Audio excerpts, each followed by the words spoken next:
After you and Bakugou came back up, Kirishima carried you on his back and had Bakugou's arm around his shoulder. He was worried sick. He had the fire still going. He laid Bakugou down on a bedding, the same with you as well. After he set it up a tent and placed you in it. The bedding Bakugou was in could make him warmer, but with seeing you being cold all the time, he placed you in a tent. Bakugou was quick to awake, and Kirishima bringing him soup. Thanks, Shitty for both. Kirishima dished himself some food. What do you mean? I only made the soup. Bakugou looked up at him. You mean she did? He asked. Yes, she's alive as well. He pointed to the tent behind him. She's asleep in there. He then took the spoon and drank some of his. Bakugou looked down. The girl who had just threatened his life only a couple days ago had saved him. You gonna say thank you when she wakes up? Kirishima asked. Fuck for I care, Bakugou spat, drinking everything in his bowl and then standing. I'm going to bed. He waved off and left poor Kirishima. Okay, man, Kirishima sighed, and soon after he finished his food. He was then quick to blow out the fire and sleep for the night. Soon after, you had woken up, walking out of the tent and looking around. Bakugou still freezing. It was as if your body was moving on its own, like you had no control over it. You looked over to where the boy's tent was and walked over. You slowly opened it and walked in. You placed your hand onto his chest. You're going to die at this rate. You slowly lowered your lips onto his. A faint glow came as soon as you did, and soon you moved back. Your heart shouldn't freeze now. You stayed there for what felt like years. Your hand still where his heart should be, feeling it move faster and a more constant beat. You stood up and walked by to your tent. You sat down, looking above at the sky. Why is the moon so dark? It was always so bright. You thought, like him. You look back at the tent, and why are those suits so alike? You don't know, but this Toya and him, Bakugou, you mean, looked and sounded somewhat the same. They both had somewhat spiky hair and fiery personalities. What happened, though? You wondered out loud, air coming from your nose and mouth. You didn't know how long you sat there, but it was long enough for the sun to rise and the two others to awake. How long have you been up? You hear Bakugou. I don't know. You didn't look at them. Are you okay? You were pretty cold when you came back up. Kirishima walked over. Yeah, but...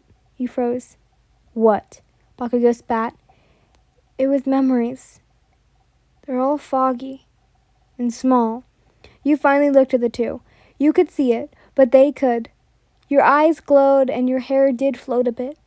Yeah, fucking right, Bakugou spat. Tell us. He spat again. It might help us.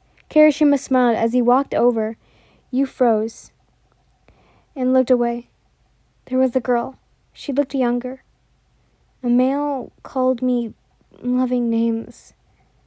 And there was a monster. It was huge. And it seemed to be looking for me and the girl. The two didn't know what to say. Only that this was something they shouldn't bother with. Bakugou was more nervous, but he wanted to make sure. What did the monster look like? He asked. Kirishima could hear the terror in his voice, and you thought for a moment, and then its body was huge.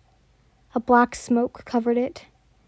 Its insides were the same dark black, but its eyes, they were bright yellow. They stared into my being. It was somewhat a mix of a dire wolf, dragon, and maybe a lion. As it took steps, it seemed to have a black sludge. It spoke, and it sounded like water and smoke was covering its throat. It wanted to kill me and the girl. It can't be. You survived that thing? Bakugou spat. That thing eats everything in its way. He spat. You looked at him. No.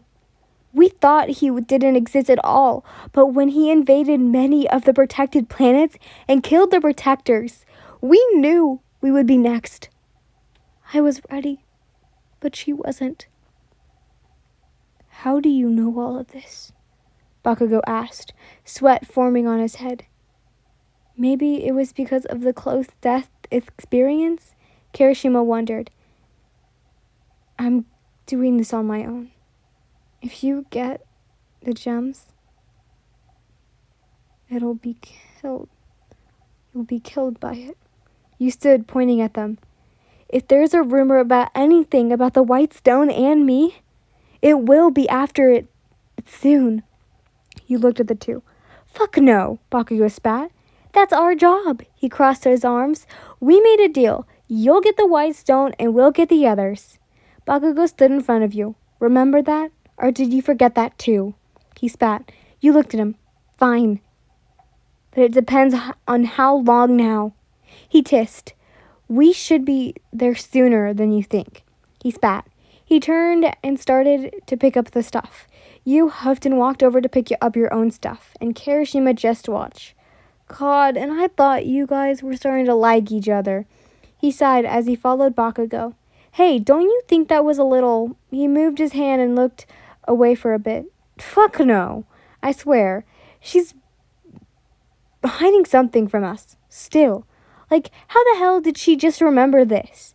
He turned back to look at him. So deal with it. He walked past him. Kirishima sighed. Man. He then went back to his stuff. When he was done, he saw that the two of you were you were standing there, facing each other like you two were gonna murder each other. Hey, why don't we go somewhere to eat? There's a new place by the house. He smiled as his arms went around both of your shoulders. What do they have? You asked. Zanglong, Bakugou smirked. A draconican dish. He turned to you. It's said to be super spicy. He smirked down at you. I bet you can't take it. You stayed quiet for a bit. Bet. Your face was emotionless, was pissed Bakugou off. And, well, that's how the three of you got to town and sat down and started eating the food. Bakugou was pissed when you had eaten more than 20 dishes, and he had only eaten 10 and Kirishima 15. Wow, you like spicy food a lot, don't you? Kirishima asked as you ate once again another dish. Well, it is pretty good, though it could use some more spice. Not hot enough. You smirked to Bakugou. I'm just glad it's all you can eat, or we would be in debt. Kirishima laughed. Yeah. Let's just get going to the house. Bakugou got up and placed some money down for the bill, and Kirishima and you were quick to follow right after him. Are you sure this is the right place? You asked as Bakugou looked down at the paper. It was an old house that looked like no one had lived in it for hundreds of years. Yeah, right? Kirishima shook. It sure fucking is. Now come on. He spat as he walked to the door, both of you following right after him.